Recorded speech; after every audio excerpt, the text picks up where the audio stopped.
7 wickets tomorrow after that spell late on. Yeah, it's all set up to be a fantastic day. I think the whole day's play has ebbed and flowed a little bit today, hasn't it?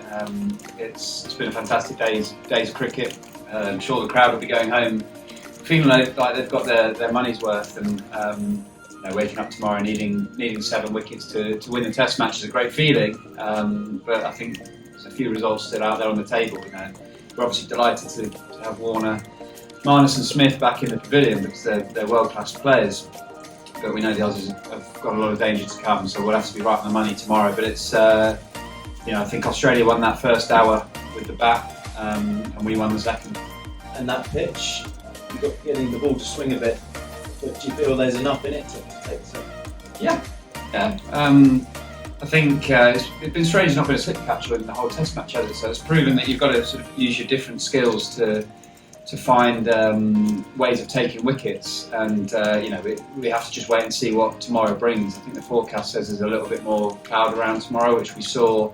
The Aussies had that 10 over spell when they took creeps and ducky, where it nipped virtually every ball when the clouds came in. So if the clouds come in, we'll have to adjust and adapt our length. But ultimately, I think it's one of those pitches that I don't think any batter's going to come in and go, oh, it's fantastic to bat on, because it's quite sort of turgid and hard to time the ball on, and no bowler's going to say it's good to bowl on because it's not carrying and not moving particularly. So it's a hard-working pitch. It's create pressure, try and do as much as you can, hit the pitch as hard as you can, and we certainly did that in our spells today. And how's Moeen? How likely is it that he'll be able to bowl a lot tomorrow? Yeah, I think he's fine. He's got a bit of a gouge out his finger, but he's doing as much as he can to sort of try and heal that and deal with the pain. But I think he's going well. He's got some really nice deliveries tonight, and hopefully as seamers we can help him out a little bit by taking some early polls in that first hour. And we saw you enjoying the Hollies stand. What role can England fans play tomorrow in helping you guys? Yeah, there's never any doubt when you turn up here that the atmosphere is going to be superb, and I must admit I absolutely loved every second of that last hour. It was so good running in and just hearing that roar and the cheer, and everyone keeps walking into our changing room going, wow, how loud is this place, how good is it playing here? So that's that's so special to play Test match cricket in front of crowds like this, and Ashes cricket is just magical, isn't it? I mean, it's today has just been one of those days that sums up Ashes cricket, really. You think you're getting ahead of the game, you lose a wicket. You think you're getting ahead of the game, you lose the wicket. And then the Aussies would have felt the same tonight, 50 for none. Sort of seeing that scoreboard come down in their favour and then losing a couple of wickets. So yeah, it's just brilliant cricket to be a part of.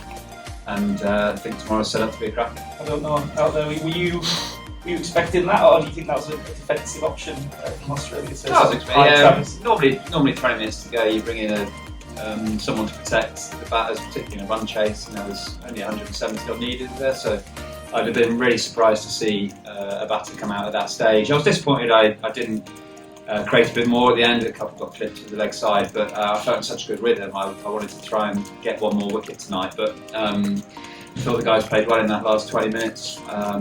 But yeah, I think we were expecting a night watchman to come in, but it would have been great for us to try and get him out and get another batter in for sure. A bit of a memory to sort of live in the background over the next 24 hours. Yeah, well, it was raining yesterday. Actually, it was being played, wasn't it, on the big screen and on the telly. So we were watching it. So we were aware that it was around 280 odd. Hopefully it doesn't get as close as that. Hopefully we get a few wickets early, because that won't do much for the heart, will it? A lot of energy around this series and this game, and just generally how the series feels. Does that remind you of 2005 as well? Feels amazing. Yeah, honestly, it's as a group we've got so much energy around. We can feel the energy of the country. It really feels. I think each player's had a lot more messages and a lot more engagement from friends of the Ashes coming round, and I think that partly because of the style of cricket that the England team have played for the last 12 months, partly because we're one of the only sports on at the moment, and it's been an exciting start to the series. So yeah, it does feel like there's a slight same energy as 05, and if we have a series like that, we're going to inspire a lot of kids to play the game, aren't we?